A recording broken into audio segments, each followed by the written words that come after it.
अस्सलाम वालेकुम दोस्तों, इस स्नैपर एक्सप्रेस में आप लोगों का खैर मकदम। एक चीज़ मेरे जहन में उतरी और वो मामला कुछ और था। बात दरअसल यूँ है कि 6 दिसंबर का वाक़या जो मामला पेश आया मुसलमानों के लिए बहुत ही तकलीफ़दा वो लम्हा था और तकलीफ़ में छोड़ गया। दरअसल बात यह है कि 6 दिसंबर को जो है बाबरी मस्जिद जो बनाई गई थी वो तोड़ी गई। वो मस्जिद तोड़ी गई, मस्मार की गई, शहीद की गई। ठीक, तो इसके पीछे क्या था? अब कितने दिन से ट्रेनिंग चल रही थी, कब क्या मामला होता है, क्या प्लानिंग हुई थी, किस तरह से हुआ था, वो सब लोग जानते हैं, समझ सकते हैं कि कैसा किस तरह से क्या हो। लेकिन लास्ट में जो कोर्ट में मामला आया, कोर्ट के मामले में कितने लोगों ने सजेशन देने लगे कि हाँ हॉस्पिटल बन जाए या वो बन जाए या वो बन जाए। दरअसल ये चीज़ जो जगह पे जो है ना अबेंडन यानी मनसूख शुदा करके कि इस ज़मीन को कोई हिस्से में कोई आते में ना जाए, घेर बांध करके छोड़ देना चाहिए था हमेशा की खातिर, और इस पर लिख देना चाहिए कि ये जगह पे वो मसला खड़ा हो चुका है। लेकिन यहाँ पे 3 लोगों की बेंच ने बैठ करके जिस तरह से फैसला किया, ऐसा लगा कि बंटवारा किया गया है। फैसला नहीं किया गया है। क्या किया गया? फैसला नहीं किया गया, बंटवारा किया गया है। लेकिन उससे क्या हो गया कि लोगों ने कौन सा राज्य बनाने की तस्वीर में लेके आए थे, कौन से राज्य में बनाने की कोशिश में किए थे, उन्होंने वो वहाँ पे अपने मनमर्जी से जैसी फैसला आया बंटवारे वगैरह का, उन्होंने वहाँ पे जो है एक अपने इबादतगाह कायम कर दी। लेकिन उसके बाद हुकूमती की तरफ से एक नई जगह पे जो कि किसी नदी के किनारे है, मैं नाम नहीं लूँगा, वो जगह दी गई और सरयू नदी या कुछ है, लेकिन उसके करीब नज़दीक एक मस्जिद बनाने की जगह दे दी गई कि मस्जिद बनाए। लेकिन दरअसल बात क्या है? क्या होना चाहिए? सब में पहले सवाल यही उठता है कि कितने लोगों का कहना है कि उस जगह पे कोई बादशाह का था और उस जगह पे बाबा जाकर के नमाज पढ़े, तो उसने देखा कि हमारे यहाँ आके नमाज पढ़ रहे हैं तो उसके ज़रिए से दे दी जाए। जैसे बात चली, मैं उसमें बता रहा हूँ। और कितने लोगों का ये कहना है कि मंदिर तोड़ करके वहाँ पे मस्जिद बनाई गई, तो ये बात तो किसी भी तरह से अगर साबित हुई या जो भी हुआ, तो ये बात दरअसल हमेशा के लिए ख़त्म करने के लिए उसे अबंडेंट रखना चाहिए था। जहाँ तक मैं सोच रहा हूँ, हॉस्पिटल में भी इजारादारी शुरू हो जाती है, किसी के मुदाखलत, किसी की कुछ चीज़ें, वो सारी चीज़ें छोड़ करके वहाँ पे इजारादारी ख़त्म करने के लिए वहाँ पे अबंडेंट ही करके छोड़ देना चाहिए थी ज़मीन। लेकिन अब फैसला आ चुका और उसकी जो चीज़ के लिए फ़ैसला लेना चाह रहे थे एक फरीक, वो फैसला आ चुका, वो बन चुका। लेकिन बात क्या है कि जो दूसरी जगह पे उन्होंने मस्जिद की जगह दी है, तो कितने लोगों ने मस्जिद को अलग नाम से दिया, मस्जिद जर्रार करके कहा, किसी ने कुछ और कहा। लेकिन बात यही है कि ये किसके ज़ेरे नगी हो रहा है, ये किसके? अगर फैसला ही मान लिया जाए तो फैसला के बात हो गई ख़त्म, वो ज़मीन दे दिया गया। लेकिन वो क्या मकसद होगा?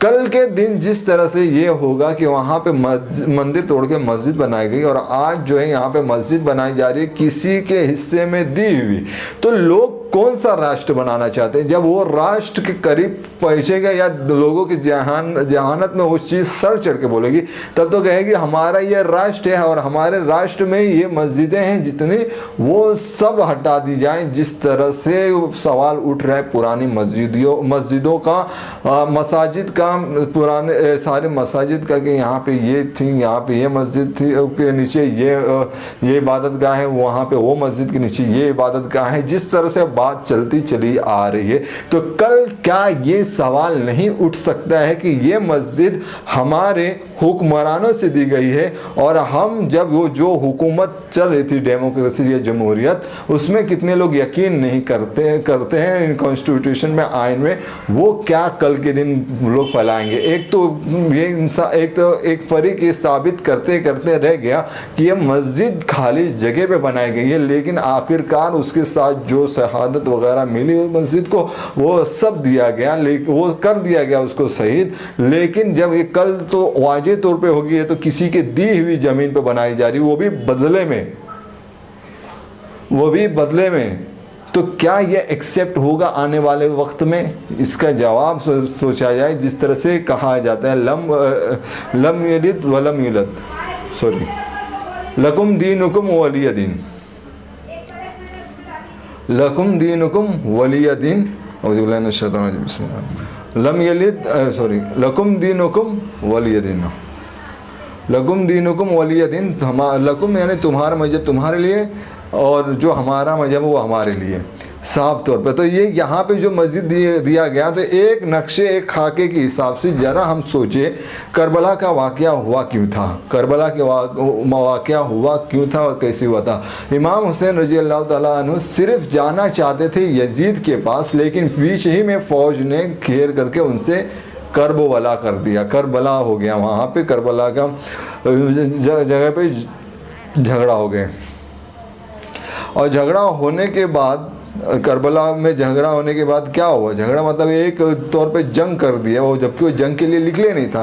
तो यहाँ मुसलमान अगर ये सोच कर भी रहे कि ये है, तो एक बदले में दूसरा ले रहे, एक के बदले में दूसरा ले रहे, तो यहाँ पे यही होगा कि तुम्हारी चीज़ तुम्हारी रहनी चाहिए थी, जिसकी चीज़ जिसकी रहनी चाहिए थी। लेकिन ये बदला दिया क्यों गया? एक घुमाने के लिए कि कल क्या ये नहीं हमारे तस्वुर और दिमाग में आएगा कि हमारा इस्लाम या तुम किसी का भी दीन किसी के जेरे असर आ चुका, कि वो बता रहे कि ये तो हमारे ही इशारे पे मस्जिद बनाई गई, तो कल हम उसे किस तरह से संभालेंगे। और दरअसल बात ये इसलिए वाज़ेह हो रही है कि ये किसकी हुकूमत की तरफ से चली है, और वो हुकूमत में ऐसा है कि जब उन्होंने उद्घाटन के तौर पे अपने ही मंदिर में गए थे, तो उनके ही जो पुजारी थे, जो आला अहद के साधु वगैरह थे योगी, उन्होंने आवाज़ उठाई ये तो हमारे जिम्मे है, और हमारे जिम्मे यही है कि हम वो चीज़ें करें, वो हमारे प्राइम मिनिस्टर क्यों कर रहे हैं। ठीक, प्राइम मिनिस्टर या जो भी जिस लहजे में, उनको वो अदा नहीं होना चाहिए था। उसके अलावा क्या ये बात नहीं हो सकती है कि अगर प्राइम मिनिस्टर उस तरह से जो अपना काम किया मंदिर वगैरह में जाके पूजा पाठ वगैरह, वो हमें नहीं मालूम, लेकिन आला अहदे पे जो दूसरे लोगों को करना था वो उन्होंने किए। तो एक तरफ वो प्राइम मिनिस्टर है, एक तरफ राष्ट्रपति या प्रेसिडेंट मुर्मुरे हैं। क्या उनके तरफ से उस जाति बिरादरी का उस मस्जिद में उस मंदिर में, मस्जिद कह दिया, मंदिर में मुरमुरे के आला अहदे होने की वजह से एक शेड्यूल कास्ट या जिस तरह से बिछड़े दर्जे में आते हैं, उनके तरफ से क्या कोई अपना पुजारी उन्हीं के कास्ट का लेके जाके वो अपने ही कास्ट के या कम्युनिटी के बिरादरी का पंडित को बैठा कर क्या पूजा पाठ हवन नहीं करा सकते? अगर तुम्हारे में एकता है कि वाकई सारी चीज़ें ऐसी होंगी कि जिससे आगे के दौर में बहुत नाम रोशन होगा, सबका चीज़ चलेंगी और सबको एक ही बराबर रखा जा देता है, और जिसका करते हुए, जैसे किसी ने कहा कि सब अपने ही कबीले में अलग अलग बटे हैं, गैरों की बात कर रहा हूँ, नॉन मुस्लिम की, कि कोई, लेकिन ये बात माना जाता है कि वो आला दर्जे के और दूसरे दर्जे के, तीसरे दर्जे के, चौथे दर्जे के, इस तरह से दर्जात बनाते हुए ऊपर नीचे मामला है। तो क्या कल ऐसा हो सकता है कि जिस तरह से मुसलमानों की मस्जिद में कोई भी शेख शाह सैयद अंसारी मंसूर जिलानी असमानी अखानी नुमानी गिलानी जो भी हो इमामत कर सकता है? इस तरह से यहाँ पे पंडित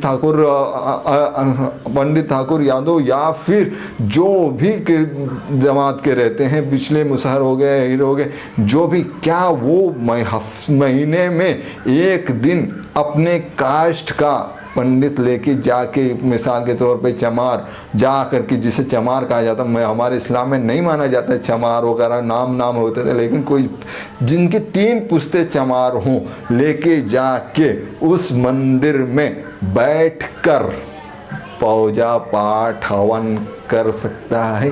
सवाल मुख्य पंडित के तौर पर, जिसके पीछे हर जाति के लोग बैठ के पूजा पाठ हवन करें, क्या ऐसा हो सकता है?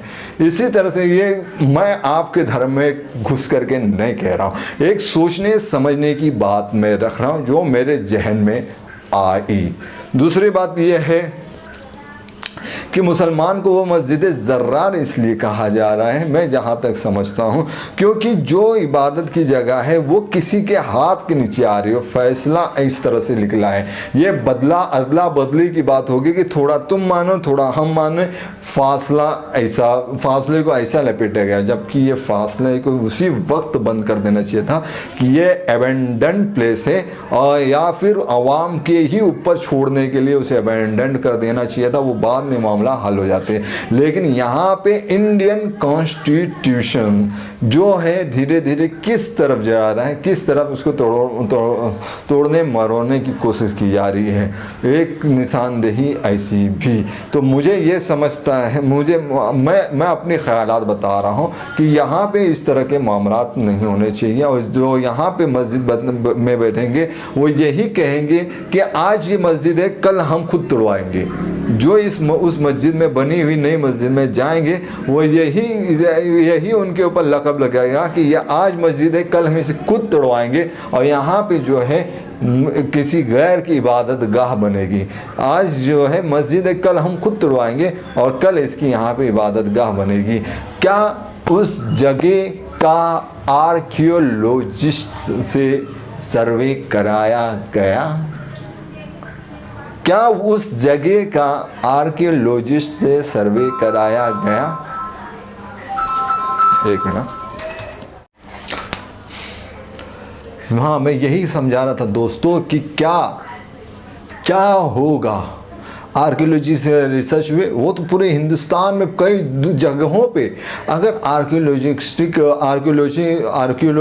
आर्कियोलॉजी वाले लोग अगर सर्वे करें तो उन्हें कुछ ना कुछ मिलता रहेगा। यहाँ तक कि हमारे हिंदुस्तान के बॉर्डर पे और कुछ एरिया जो पाकिस्तान में जा करके लगते हैं, उसके हिसाब से जब वो देखा जाए तो कहीं की हड़प्पा तहजीब है, तो कहीं मोहनजोदाड़ो की है, तो कहीं कुछ ऐसी चीज़ें हैं जहाँ पे मिलते रह रही हैं। यहाँ तक कि दुनिया में कई जगह पे कुछ का कुछ निकलेंगी, तो हम क्या करेंगे उसके? यहाँ सवाल तो इस बात का, वो अब भी क्यों निकल रही खोदने के पास, वो तो यूं ही पहले से निकल जाना चाहिए थी।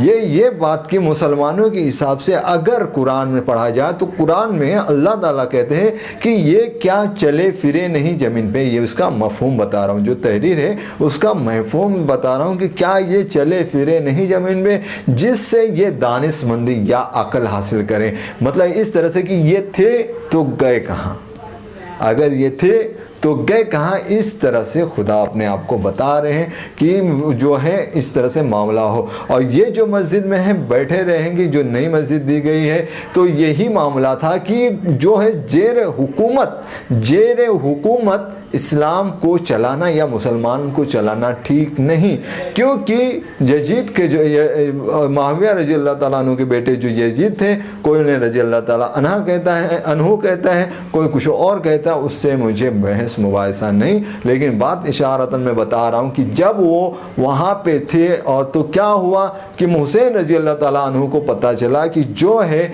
दीन जो है किसी और के हाथ, किसी और के नज़रिया से चलेगा, उसकी असली शक्ल और हैयत, उसकी असली स्ट्रक्चर को बिगाड़ने की कोशिश हो रही। तो तब जाके हुसैन रजी अल्लाह ताला अन्हु उनसे मिलने के लिए, उनसे बात करने के लिए निकले थे, न कि जंग करने के लिए निकले थे, क्योंकि घर वाले थे कुछ और थे और ऐसे मामलात हैं जो हुसैन के मामलात में हैं वो बहुत अलग हैं। इसी तरह से जो चीज़ है बात पेश आती है। तो ये क्या है, हुकूमत के जेर असर जिस तरह से उसका उद्घाटन हुआ, जिस तरह से जो उस यहाँ पे स्ट्रक्चर बनाया गया है, जिस तरह से उद्घाटन हुआ, उद्घाटन में क्या क्या बात हुई, कितने साधु गुस्से में थे कि क्या थे, उनका धर्म है, उनके हिसाब से उनके मानने वाले हैं, वो किस तरह से देख रहे थे, क्या समझ रहे थे, मुझे उसका कोई बहस नहीं। लेकिन जो मस्जिद बन रही ये उसी नज़रिए से देखी जाएगी कि इस्लाम के अंदर जो उमूर हैं वो किसी के जेर नगी, किसी के हाथ के नीचे ना आए, और इसीलिए उसे कहा जा रहा है कि ये मस्जिद ठीक नहीं। उसे यही बेहतर होगा कि ये अबेंडेंट कह करके छोड़ दिया जाए, ना जाहिर तौर पे जाए, क्योंकि वो मस्जिद सिर्फ बने रहेगी लेकिन वीरान रहेगी। वहाँ पे सिर्फ सर्वे वगैरह जो दुनियावी लाजिमात होंगे उस हिसाब से उसमें मुदाखलत करने की कोशिश की जाएगी। इसलिए कई लोग उससे पीछे हट रहे। लकुम दीनुकुम वलिय दीन, कि आपका मजहब आपके पास, हमारा मजहब हमारे पास, हम जिस तरह से रहें हम अपने मजहब के हिसाब से चलेंगे। कई लोग कहते हैं सरिया लगाने की कोशिश की जा रही। क्या लोग कहते हैं कि सरिया लगाने की कोशिश की जा रही, लेकिन सरिया है क्या सरिया किसी के दिमाग या फितरत से चलने वाली कोई कलम है, किसी के हाथ के नीचे से चल रही है, जिसकी वजह से हम डर जाएं कि ये सरिया लग जाएगा तो हम आदमियों के हिसाब से चलेंगे, उनके हिसाब से चलेंगे। दरअसल बात यह है कि सरिया को खुद मुस्लिम लोग हैं, कई लोग जो हैं आम फहम वाले लोग नहीं समझते कि सरिया क्या है, लेकिन ये डायरेक्ट बताना चाहते हैं कि सरिया इसी कानून है जिससे इंसान के ऊपर इंसानियत नहीं रहेगी, वो मुर्दे लोगों की तरह जिएंगे। हाकिमों के हाकिमों के हुक्काम के हुकूमत में आजिज़ी के साथ रहेंगे। दरअसल उसकी तो लाइफ ज़िंदगी तो मैं देखा नहीं हूँ सरिया की, लेकिन दरअसल मैं ये बताता हूँ कि जो कॉन्स्टिट्यूशन ऑफ इंडिया है, हिंद का आइन है, बहुत उम्दा तरीके से है और उसमें कितने भी मज़ाहिब के लोग रहें, किसी भी तरह से रहें, वह अपने मज़ाहिब को आराम से इत्मीनान से जी सकते हैं, समझ सकते हैं। यहाँ पे वही मैं बता रहा था कि जिस तरह से मजहब और धर्म के बीच में फ़र्क बताने की कोशिश करते हुए एक शख्स ने कहा कि धर्म जो है गॉड की तरफ से चलता है और मजहब जो है वो किसी एक व्यक्ति की तरफ से चलता है। तो धर्म एक खुदा की तरफ से चलता है, तो सारे इंसान खुदा जैसे क्यों दिखते हैं, सवाल ये भी बैठता है। लेकिन ये मैं सवाल वगैरह नहीं करना चाहता हूँ। ठीक, उसके बाद मैं यहाँ पे ये बताना चाहता हूँ मजहब जो है उसमें रवायत और सकाफ़त दोनों होता है और उस तरह से वो बात चलती है। तीसरी बात यह है कि मैं ये सारी बातें जो हैं अलग तौर से बता दूंगा, लेकिन यही सवाल, यही खटका हमेशा लगा रहेगा कि कल जिस तरह से वो गवर्नमेंट की तरफ से या जिस तरह से अभी कोर्ट की तरफ से दी गई ज़मीन है, मस्जिद अगर मस्मार की जाएगी तो यही कहा जाएगा कि बाबरी मस्जिद जो पहले मिस्मार की गई थी हमारे राजाओं की तरफ से, राजाओं की ज़मीन छीन के या किसी भी तरह से बना करके तामीर किया गया था, इसलिए मस्मार किया गया था। या जितने मस्जिदों के ऊपर आवाज़ बुलंद कर करके अफवाहें फितना फैला के मिस्मार की जाएंगी, तो इस मस्जिद के ऊपर थोपा जाएगा कि देखिए हमने तो बनाया, हम किस तरह से करें। इस तरह से ये मस्जिद जो मिस्मार हो रही है, दूसरी चीज़ें बनाने की कोशिश की जाएंगी, वो भी सही है, क्योंकि हम तो इस्लाह करने वाले हैं। कुरान की एक आयत भी है, हम तो इस्लाह करने, जब उनसे कहा जाता है कि तुम दुरुस्तगी रास्त पे आओ, तो वो तो कहते हैं हम तो इस्लाह ही करने वाले हैं, जबकि उस तरफ से वो फसाद की राह पे होते हैं। कुरान की एक आयत है, मुझे पूरा मुकम्मल नहीं याद, लेकिन फ़हम के हिसाब से मैं बता रहा हूँ। इसी तरह से ये जो मस्जिद है, मस्जिद बीच में रह कर के कहा जाए कि एक मस्जिद का वाक़या मुझे याद आ रहा है। वो मस्जिद के पीछे क्या मामला था वो तो पता नहीं, लेकिन उस मस्जिद पे लाल रंग चढ़ाया जाता था। किस मुल्क का है उतना याद नहीं, कि किसी मुल्क का है पता नहीं, लेकिन उस मस्जिद पे जब कलर बदला जाता था तो उस पर जंग वगैरह और झगड़े वगैरह होते थे। उसके झगड़े के पीछे की बात अभी तक मुझे याद नहीं आ रही, लेकिन मेरे स्कूल के वक्त में हुआ करता था ऐसे मामला मस्जिद के साथ। तो यही मामला है कि पूरे मस्जिद के ऊपर बात उठेगी, उसको निशाने पे रखा जाएगा। एक जो है जिस तरह से नक्शा या मॉडल बना कर रखा जाता है, उसके हिसाब से और कुछ काम किए जाते हैं, वो वही है। यहाँ पे सूखे के बदले हरा चश्मा लगाया जा रहा है कि हम तुम्हारे मददगार होंगे, लेकिन दूसरी साइड क्या हो रहा है, ये चीज़ें सोचने के काबिल हैं। इस तरह से उस मस्जिद के बारे में उलमाए को अगर नहीं समझ में आ रहा, किसी की ज़ुबान नहीं, तो खामोशी कितने लोग हैं, लेकिन मेरे जहन में जो बात आई मैंने वो बात कहा। उम्मीद है कि आप लोगों को ये बात भी आपके जहन में आ रही होगी। मैं कोशिश कर रहा हूँ, मैं एक अपनी सोच की बात बता रहा हूँ, ये समझने की बात बता रहा हूँ। मैं किसी पे कोई बात थोप नहीं रहा हूँ। जिस तरह से मेरे ख्यालात हैं, मुझे पूरी आज़ादी है कि मैं सवाल पूछ सकता हूँ, एक्सचेंज ऑफ थॉट्स भी हो सकते हैं और अपनी स्पीच के हिसाब से अपने एतबार से बात रखी भी जा सकती है, इसमें कोई दो राय नहीं है। और ये बात यही है कि उसमें क्या है कि उसमें जो मेन तौर पे देखना चाहिए वो उलमाओं की स्ट्रक्चर से मतलब नहीं होता है, खाके से मतलब नहीं होता है, दीवारों से मतलब नहीं होता है, दीवारों के अंदर हो रहा है क्या उससे मतलब होता है। यहाँ तक कि उलमाओं की जो है सैलरी वगैरह जो है उसके मुतालिक बात फिक्स करी जाए। जिस तरह से कमाने की बात अगर कहा जाए तो एक हुकूमत के सरबराह या वज़ीर आज़म उस हिंद से निकल कर के दूसरे बैरून मुल्क में जा कर के, जहाँ सऊदी अगर कहा जाए, सऊदी अरब में, जहाँ तक याद आ रहा है सऊदी अरब में जा कर के ये बात उस टाइम हुई जब लौट के आए तो ये बात फिक्स होने लगी कि वहाँ पे वही लोग जा सकते हैं जो 10वीं जमात या 10th स्टैंडर्ड पास हों, वहाँ पे वही लोग कमाए जा सकते हैं। ये बात तो बुरी तौर पे, आम तौर पे ये बात हो गई कि हाँ हिंदुस्तान के अंदर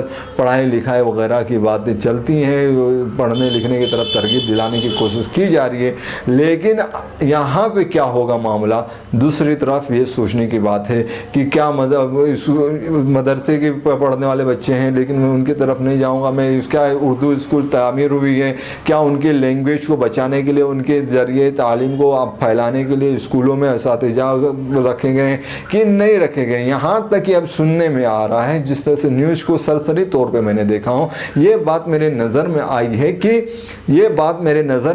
कि एक उर्दू तुलबा के लिए मराठी जरिए तालीम हासिल किए हुए असातिज़ा का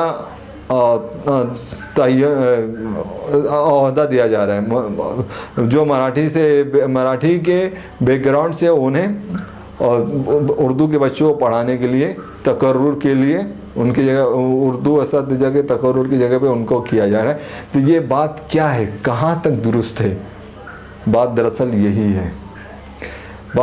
यही है कि कितने लोग बोलते हैं कि, और मैं यही, इतनी छोटी मोटी बात थी, बहुत लंबी हो गई मेरे ख्याल से, लेकिन मैं यही समझाने की कोशिश कर रहा हूँ कि जो अपनी समझ में आ रही है बस मैं वही बात रख रहा हूँ, और सबकी समझ अपने तौर पे आला है। जो बात कहना था मैंने कह दिया हूँ, और अपने तौर पे समझते समझते मेरी ये जहन में आ रही।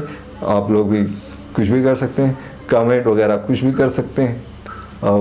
ठीक है, बहुत बहुत शुक्रिया आप लोगों का मेरे साथ मेरे आप बात सुनने के लिए, वक्त देने के लिए बहुत बहुत शुक्रिया। अस्सलाम वालेकुम। Good evening.